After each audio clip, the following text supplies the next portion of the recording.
송희공은 3남 3녀를 낳았는데 아들은 생명, 도명, 성명이다.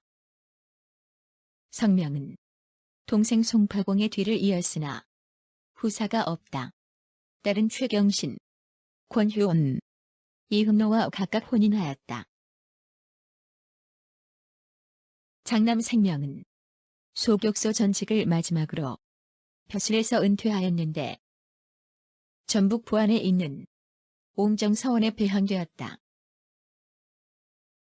옹정사원은 전북 부안군 부안읍 옹중리에 있었던 사원으로 1694년 숙종 20년 지방 유림의 공의로 6세 옹암공 최생명, 8세 최암공 최계성, 9세 묵제공 최활, 10세 석계공 최명용, 11세 외손 손홍적, 14세 외손 최달주, 김성량, 김단을 배향하였다.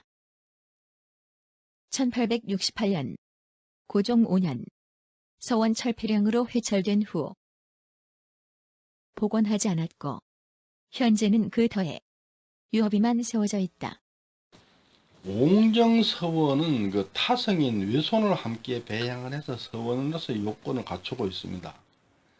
김성량, 김단 이런 사람들은 그 부왕김씨라고 추정이 되는데 전주치씨하고 연결고리까지는 제가 찾아보지를 못했습니다. 사위 최경신은 세종 21년 1439년 김희친시에서 장원으로 급제하여 정령을 지냈다. 최경신은 국조 방목에 전주 최시로, 아버지 최부, 할아버지 최용이라고 수록되어 있으나 계보를 알 수 없다. 문충공계 전주 최시로 추정되지만 문충공계 족보에서 찾을 수 없다. 최경씨는 그 국조방목에서는 전주 최씨다 이렇게 적혀있고 아버지가 최부, 할아버지가 최용이다 이렇게 적혀있는데 계보를 찾을 수가 없어요. 문충공계 전주 최씨 같은데 문충공계 전주 최씨 족보에 안 적혀있어요. 그런데 전주 최씨다 말입니다. 그러면 전주 최씨가 문성공계거나 문열공계, 사도공계는 서로 혼인을 안 했거든요. 서로 혼인 안 했으니까 문충공계하고만 같이 혼인했는데 문충공계 족보는 안 올라있어요. 근데 이분은 문과에 급제를 해가지고 문과방목에 적혀있단 말입니다. 왜든 모르겠어요. 어쨌거나 저는 사도공계가 문충공계가 아닐까 이렇게 생각합니다만은 기회보를 확인할 수가 없어요. 옹암공 최생명은 일남 3녀를 낳았는데 아들은 고궁당공 최수손이고 딸은 허중민, 김충손, 성팽로와 각각 혼인하였다. 송혜공의 차남 호암공 최도명의 아들은 판관공 최수강이다. 고궁당공은 학행으로 부안의 도동사원에 배향되었다. 도동사원은 전북 부안군 부안읍 연공리에 있었던 사원으로 1868년 고종 5년에 서원 철폐령으로 철폐된 후 아직까지 복원하지 못하였다. 김충손의 아들 김승조는 1480년 성종 11년 진사시에 입격하고 1495년 연산 1년 식년 문과에 을과로 급제하여 나주 목사 등을 역임하였다. 성팽로의 아들 성중엄은 1494년 성종 25년 별시 문과의 병과로 급제하여 벼슬을 하다가 갑자사화에 연루되어 능지처참을 당하였다. 부안에 있는 도동사원과 창녕에 있는 물개소원에 배향되었다. 판관공은 제주 판관을 마치고 돌아오다가 풍령을 만나 배가 침몰하였는데 시신을 찾지 못하여 후손들이 전남 영암군 사호면 금강리에서 초운장을 지내고 그곳에서 세거하여 왔는데 후손은 호암공 도명파이다. 고궁당공은 육남 1녀를 낳았는데 아들은 최순성, 최필성, 최극성, 최계성, 최경성, 최만성이고 사위는 송자기인데 최만성은 후사가 전해오지 않는다. 최필성, 최극성, 최계성, 삼형제가 1507년 중종 2년 한꺼번에 나란히 진사시에 입격하였으며 1516년 중종 11년에 장남 최순성이 병자식년시 문과에 급제하여 삼척부사, 성균관 사예 등을 역임하였고 삼남 최극성이 같은 해에 치른 병자별시 문과에 급제하여 사헌부 지평 등을 역임하였다. 또 최필성과 최계성 형제는 효자로서 정렬을 하사받고 삼강행실록에 수록되었다. 두 분의 정렬은 유절암 정문 물루에 있다. 차남 최필성은 아버지와 함께 도동사원에 배항되었고 사남 최계성은 할아버지와 함께 옹정사원에 배항되어 전주 최씨 가문을 부안에서 손꼽히는 명문으로 만들었다. 사성공 후손이 사성공파, 처사공 후손이 처사공파, 검열공 후손이 검열공파, 처암공 후손이 처암공파, 참봉공 최경성 후손이 참봉공파로서 부안종회를 구성하고 있다. 부안종의 7세 고궁당공 최수손, 이분과 아들들 세대가 굉장히 번성했어요. 지금 사실 부안종에는 그 옹암공 때문에 부안종에 생겼지만은 그 아들 손자 때 가서 엄청 번성함으로 해서 말하자면 명가가 됐다, 이렇게 말할 수 있겠죠. 그러니까 이제 옹정서원, 도동서원, 이 두 서원에 이제 그분들이 배행이 됐는데 다들 그 서인, 당색이 뒤에 서인으로서 활동을 하게 돼요. 1743년 영조 19년에 간행된 걸룡보 자솔록에는 수손, 자는 무숙이며 진사이다. 성화 정사년에 태어나 정덕 임신년에 돌아가셨는데 향년 76세이시다.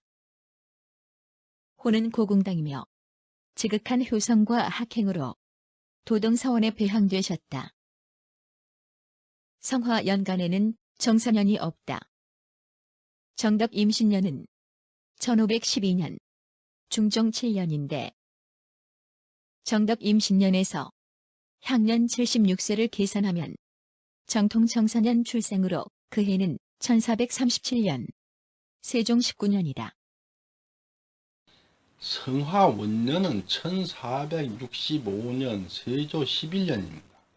걸룡보를 만들면서 잘못 적은 거예요. 그런데 걸룡보에 잘못 적힌 연도가 계속 다음 족보에 그대로 이어서 복사되다 보니까 그 성화년이라 이렇게 되어 있는데 정통 정사년이 맞습니다. 성화 정사년이 아니고. 그렇게 계산한다 하더라도 할아버지 송야공하고 나이 차이가 72년이에요. 송야공하고. 그러니까 옹암공은 물론 고궁당공도 늦둥이로 태어났다, 이렇게 말할 수 있겠죠. 그러니까 할아버지 송야공하고 고궁당공 나이가 72년 차이가 나니까 그 72년 차이 난다는 얘기는 늦둥이로 태어났다, 이런 얘기죠. 지금 애를 늦게 낳지만은 지금 사회에서도 할아버지하고 손자가 72년 차이 나는 경우가 거진 별로 없죠. 그러니까 옹암공도 늦둥이 태어났고 고궁당공도 늦둥이로 태어났다, 그렇게 보는 게 옳지 않을까, 이런 생각이 듭니다. 양촌집에 수록된 양촌 권근이 지은 증박정도려묘시서에 적혀있기를 교서랑 최직지가 그의 외할아버지 박군이 임종할 때 그의 아들에게 유언으로 남긴 시 한 절구를 나에게 보이면서 말하기를 우리 외할아버지가 일찍이 태학의 경덕제에 들어가 학문을 통하였으되 과거에 응시하여 합격하지 못함에 물러나 벼슬을 구하지 않았습니다.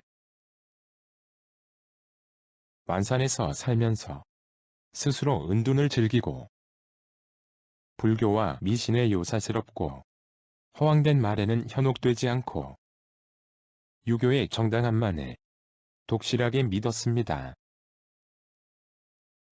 나이 80세에 이르도록 건강하여 병이 없었습니다.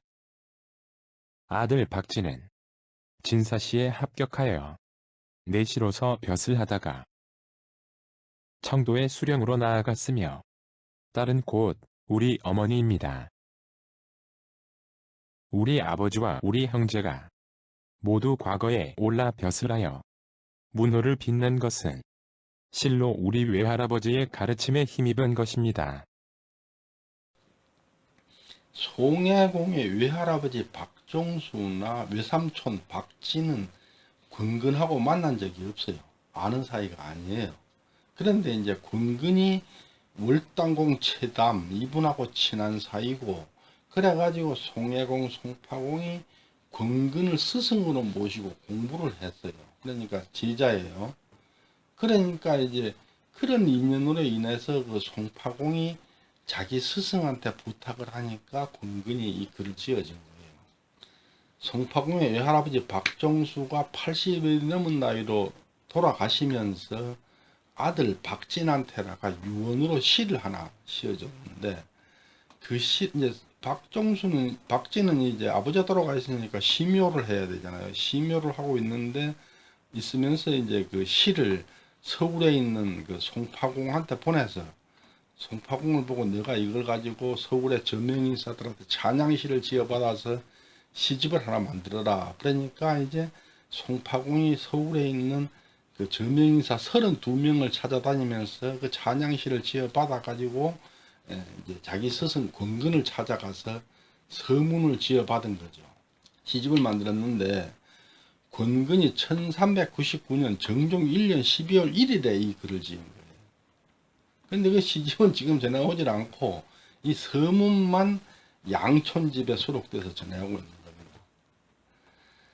그 당시엔 전부 처가살을 했으니까 사대부들이 아마 월당공이 박정수 집에서 처가살을 했겠죠. 근데 박정수는 과거를 몇 번 치렀으나 급제하지를 못했어요. 상당히 학구열이 높으신 분이라서 아들, 손자, 사위, 외손자들을 공부 열심히 하라고 가르쳤던 것 같아요. 그래서 송파공이나 그 월당공, 송해공까지 다 문과 급제를 한 거는 그 외할아버지의 영향을 받아 그렇다, 이렇게 이제 말을 한 거죠. 박진은 그 청도 군수를 지내고 영암 군수를 지낸 사람인데, 그 영암 군수로 재직하면서 인연에 의해서 그 연천공이 전부인이 돌아가시고 이제 호래비가 됐을 때 후부인, 영암에 사는 후부인 평양조 씨를 중매를 해준 분이에요. 자기가 영암 군수할 때 보니까 그 평양조 씨 가문이 괜찮더라 해가지고 이제 중매를 해줘서 그 혼인을 했는데, 박진은 아주 전주에서 효자로서 유명합니다. 효자로서 상당히 유명해가지고 지금 그 전주 향교 앞에 가면은 박진의 효자 정려가 있어요. 근데 지금 전주 박씨 가문이 그 상당히 한미해져 가지고 지금 현재 전주 박씨들하고 지금 아까 박종수 박진하고 이 세대가 연결이 안 돼요.